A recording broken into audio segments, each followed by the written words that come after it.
నిన్న హిందూపురంలో వైఎస్ఆర్ కాంగ్రెస్ పార్టీ కార్యాలయం మీద జరిగిన దాడి ఏదైతే ఉందో, దాడి కాదు విధ్వంసం. చాలా దారుణమైన విధ్వంసం అది. అది కూడా అంత చిన్న మాటకే. ఇక్కడ గెలిచినోడు ఎక్కడో హైదరాబాద్‌లో ఉన్నారు. వాళ్ళ కాళ్ళ కింద మనం బానిసలుగా ఉండాలా? ఇక్కడ ఉన్నోళ్ళని గెలిపించుకుందాం, హిందూపురం ప్రజలారా ఆలోచించండి అని అక్కడ వైసీపీ నాయకుడు వచ్చేసిన ఒక కమెంట్‌కే ఈ స్థాయిలో విధ్వంసం చేశారు వైసీపీ ఆఫీస్ మీద. సో దీని మీద వైసీపీ శ్రేణులు తీవ్రంగా స్పందిస్తూ ఉన్నాయి. అండ్ హిందూపురం వెళ్ళి నిరసన వ్యక్తం చేయడం కోసం ఉమ్మడి అనంతపురం జిల్లాకు చెందినటువంటి నాయకులే కాకుండా రాష్ట్ర స్థాయి నాయకత్వం కూడా హిందూపురం వెళ్తూ ఉంటే పోలీసులు ఎక్కడికక్కడ అడ్డుకొని అరెస్టు చేస్తూ ఉన్నారు. బయటకు రానివ్వడం లేదు, హిందూపురానికి వెళ్ళనివ్వడం లేదు. వైసీపీ ప్రధాన కార్యదర్శి సతీష్ రెడ్డి గారు వేంపల్లి నుంచి కదిరి మీద హిందూపురం వెళ్ళే ప్రయత్నం చేస్తే కదిరి దగ్గరే పోలీసులు అడ్డుకున్నారు, వెళ్ళనీయలేదు. అండ్ కదిరి వైసీపీ ఇన్ఛార్జ్ మక్బూల్ హిందూపురం వెళ్తూ ఉంటే లేపాక్షి దగ్గర పోలీసులు అడ్డుకొని పోలీస్ స్టేషన్కి తీసుకెళ్లారు. అనంతపురం జిల్లా అధ్యక్షులు అనంత వెంకట్రామిరెడ్డి గారు హిందూపురం వెళ్తూ ఉంటే మధ్యలోనే ఆయన అడ్డుకొని పోలీసులు వెళ్ళనివ్వలేదు.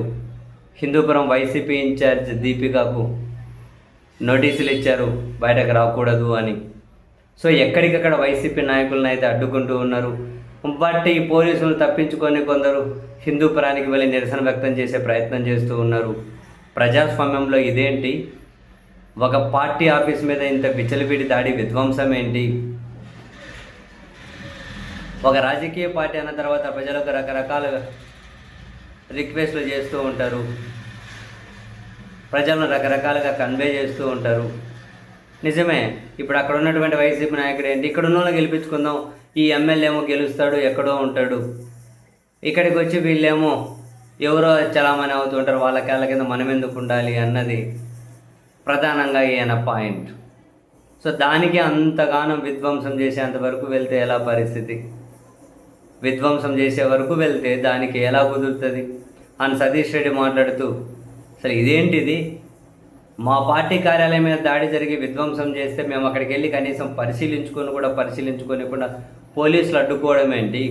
పోలీసులు మమ్మల్ని అడ్డుకుంటే అక్కడ వైసీపీ కార్యాలయం మీద ఎవరైతే దాడి చేశారో వెళ్ళి వాళ్ళను మరి కేసులు పెట్టి అరెస్ట్ చేయండి. దాడి చేసిన వాళ్ళనేమో స్వేచ్ఛగా వదిలేసి దాడిని పరిశీలించి ప్రజాస్వామికంగా మా నిరసన వ్యక్తం చేసేకపోతున్న మా మీద ఏమో ఈ దాడులేంది, సరే ఈ అడ్డగింతలేంది, మా మీద పోలీసులు ఈ విధంగా జులుం ఏంటి, అడ్డుకోవడం ఏంటి, చాలా దారుణంగా ప్రవర్తిస్తున్నారు అంటూ సతీష్ రెడ్డి కూడా తీవ్ర విమర్శలు